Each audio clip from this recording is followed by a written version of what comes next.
What is up, guys? We're back ready to work on the Dakota some more.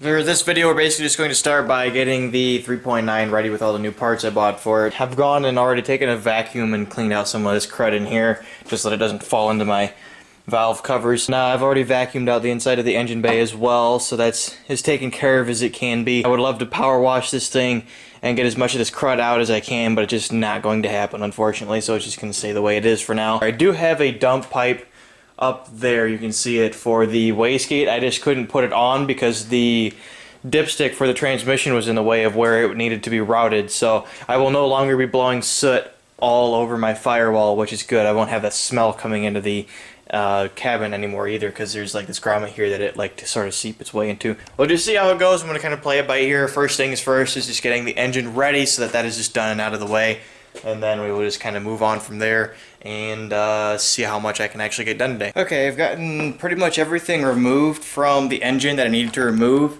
and I got the water pump on. I realized that I don't have the right fitting to go into here, so this water pump that I had came off of a newer Dakota, the one that I got from the junkyard and had on here, and it uses this, which just slides in, and this one uses the same fitting that my old water pump was supposed to have in it, which threads in. Here's the old one right there. There's the old water pump. There was really nothing wrong with it, but it was used and had unknown mileage, so I just figured, you know, we're already here, we might as well take it off and put a brand new one on it instead of a junkyard one. Idler pulley bearing is pretty shot on this thing, and this tensioner is very bad. It barely worked. And here's the one motor mount that was ripped in half, for you, just in case you guys were curious. Right here is where the rubber part of it is supposed to be glued to it, and obviously it's not there anymore. Right there was a whole bunch of spiders, like nests like that, all over this thing from how long this truck sat. Obviously the spiders are gone, but the nests are still there. Things have gone pretty well. I haven't broken any bolts. Things are coming apart pretty easily. This engine is very, very easy to work on. There's really not a whole lot going on here. I'll put the new motor mounts on and then do the valve cover gaskets, and then after that I will turn the engine upside down and start taking the oil pan off and getting that thing ready for the new bung and everything. Okay, I've made a lot of progress since last update I gave you guys. I've come into the engine bay and removed the shift linkage from here. I just cut the thing on the column off and then bolted everything down there. Pulled the ECU out and just cleaned up a couple little things. Removed the little fender liner things that were down here, and then the other one that was here just because I had really easy access to it. Valve covers are on. I took them, degreased them, and actually power washed them at the car wash, and then finished them off here at home with just some Windex. Brand new bolts. These are just regular bolts, not those weird stud things. Got the new idler pulley on, the new belt tensioner, and once it's done draining coolant out of it, because there's still plenty of it in there. Oh, motor mounts are on too. But once it's done draining coolant out of itself, I'll turn it upside down and pull this oil pan off. Got a brand new gasket sitting here for it, and the new weld-on bung sitting right here, and of course all the lines and stuff. I want to put the oil feed line for the turbo right here, so just take the sender out and run it there. That way I don't have to use that oil filter sandwich, because we had an issue trying to get the oil filter off and the whole sandwich just spun. Oh, well,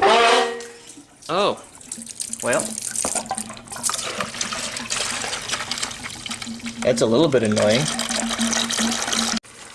Well, who would have thought there was over an entire gallon of coolant still in this thing.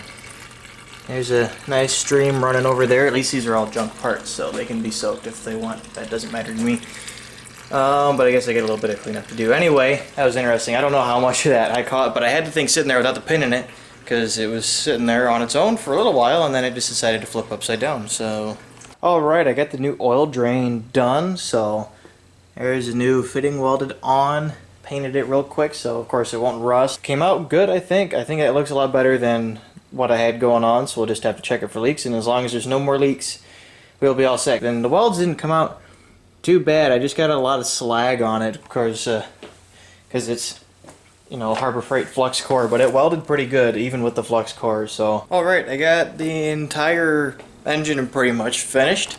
There's the oil feed line. So what I did was I actually had a T that was able to fit into this little hole here. As long as I took the bolts out of it first, I was able to thread it in and get it nice and tight. Got the factory oil pressure sender still here, because I think it's still going to work. and then a block here, and then oil feed, and of course this is the feed into the T down here, and then this just runs back into the turbo. The engine looks really good, especially with the valve covers cleaned up and a couple of new parts on it.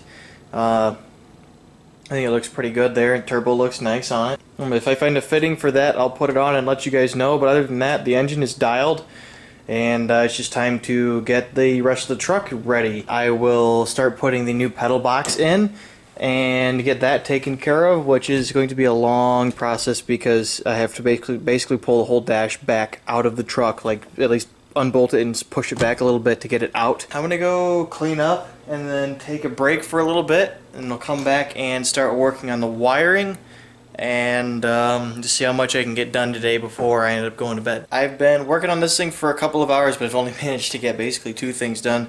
The first one I just did because I felt like doing it. Was clean this throttle body up. This is a V8 throttle body, so I degreased it and cleaned it up as the best I could. That linkage hits the fuel rail right here. So what I'm probably gonna do is get just a throttle body spacer. I'm gonna see if I can find really cheap ones on eBay. I just put this back on so that stuff can't just fall into my intake. I've been working on getting the pedal box swapped out.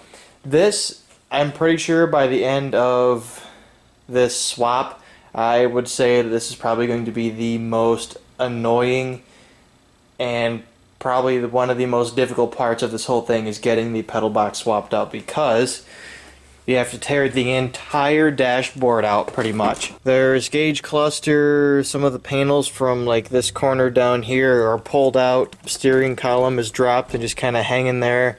Dashboard is unbolted from the top and I just pulled it back, and I had to do all of that to get the stupid pedal box out because I'll show you guys. 4 bolts at the front, of course, that bolted into place right up here, and then these little ears here have bolts that go into them, and then there's 2 more bolts that go right there, and these ears don't let you just pull the thing out. It's really annoying.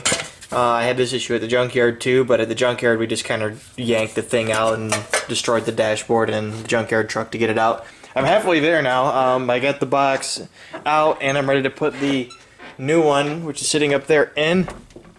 So I'll go ahead and I'll just slide it up into position and then probably put the dashboard back into place, and then I'll start bolting the box in. I'm gonna go finish putting that in, and then I think that's gonna be where I leave the video off for today. I'm probably just gonna end the video once that is in. I still haven't stripped the wiring harness or anything. I didn't touch anything up here because this pedal box took so long, but I'll just save that for another video or just do it during the week or something if I have time. I'm gonna quit stalling. I'm gonna put the pedal box back in, get the interior piece back together, and then I'll let you guys see what that looks like when it's done. Pedal box is in and everything is put back together, so I'll just go ahead and let you guys see what it looks like. 3 pedals. The brake is completely hooked up, and I did have to readjust the pedal switch quite a bit, but I got it working perfect now. Yeah, it went in honestly easier than it came out, but it still took about as long. Basically, you have to just kind of fight with it. It would help to have 2 people, because as you're putting it back up, the booster just doesn't really want to stay in place because there's studs in it. But I was able to manage with just myself doing it. I basically used the rod for the slave cylinder. I actually kind of hooked it up to the brake pedal and used that to kind of keep the booster from pushing out of the firewall. It helped a lot. Well, yeah, 3 pedals. That's exciting. This took probably 5 hours altogether to get this pedal thing taken care of. 4 or 5 hours with, of course, brakes and stuff in between, but it was not fun. I was dreading this. I knew it was going to be bad because pulling the one out of the junkyard truck was pretty bad also, but it's done. I'm glad I don't have to worry about it. Brakes are working like they're supposed to, so that's good. This truck does have a cable operated speedometer, but the 3500 doesn't have any output at all for one of those, so I'm just not going to have a speedometer anymore. So the one cable, I ended up just ripping the cable out of the truck for the speedometer because we ended up just cutting it while we were pulling the transmission out. All that's really left to do now is just pull a couple things like the heat shield out of the engine bay. I'm going to relocate, fuel lines and the power wire, and strip through the factory wiring harness and remove every last thing I do not need anymore. I'm going to let this video go. For now, it'll probably be a couple of days before I get back, but it'll be like 2 seconds for you guys, of course. So I will see you guys when I get back to working on the truck. Well, guys, it has been a while since the last time I recorded anything. So what have I been working on? The first thing, since it's the most obvious looking one, is the front end's pretty well cut up. There's a bunch of pieces sitting here. I started working on cutting it when we pulled the engine. I cut the upper core support out just real quick so we could get the engine out of it.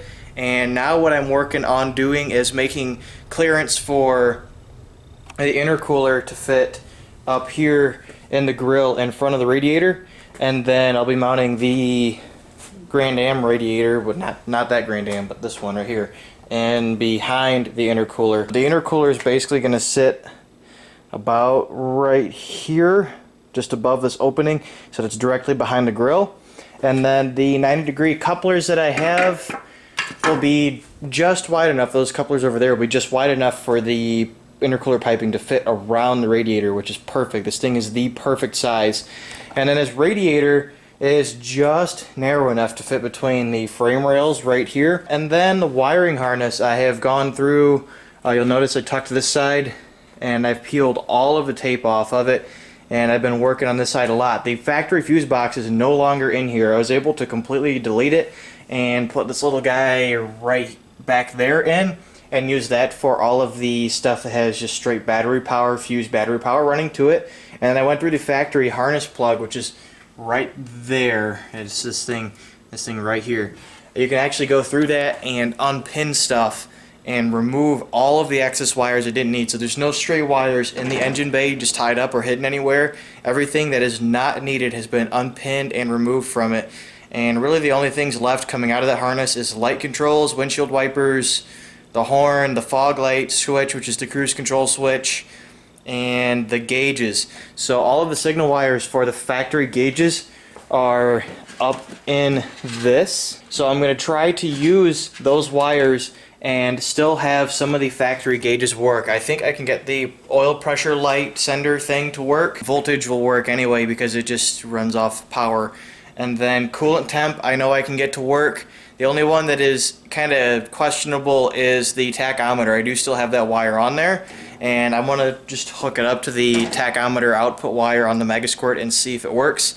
And if it doesn't, I might see if I can find a way to make it work, because I'm assuming that gauge probably just uses a square wave, but I don't know if it uses a square wave signal for a 6-cylinder or an 8-cylinder, or hell, even a 4-cylinder. I don't know. The ECU is what puts out the tach signal for the stock gauge cluster, so I don't really know what type of signal it needs. I really doubt it uses a crank position sensor signal. V8 trucks, V6 trucks, 4-cylinder trucks all use the same cluster, so they all use the same signal, and the signal coming from each engine would be different if it was just a regular square wave. All of the factory gauges working except for the speedometer would be really cool, because I can't make it work because there's no cable output on the 3500 transmission, so it'll never work again. But everything else working would be really awesome to have. Cut up the front end and got most of the wiring harness taken care of. I had to order a couple things that I'm waiting on, and I don't really want to go any further with it till the engine is in to make sure that I have everything positioned exactly where I want it. That's where I'm going to end this video. The next video is going to be fabricating all of the stuff to mount the intercooler and the radiator on the front of the truck, but I'm going to make that a separate video because it's going to be pretty interesting, I think, and I want to put a good bit of effort into filming and editing that one. And after the radiator stuff is all done, it'll be time to go ahead and put the engine back in and start working on getting it fit for the 5-speed transmission, which basically just means cutting a hole in the floor, getting the shifter up through it, getting the interior piece back together, and getting the new drive shaft in it and situated. And then from there, just putting stuff back together, getting it running, getting the fuel lines hooked back up, getting the radiator hoses situated, all of that stuff will be put back together, and we'll be able to hopefully soon get to drive this thing again with a new transmission, which is, I'm excited about that. It's been a long time coming, so that's where I'm going to end this video. I hope you guys have enjoyed. I hope you're looking forward to the next installment of this build, and I will see you guys later.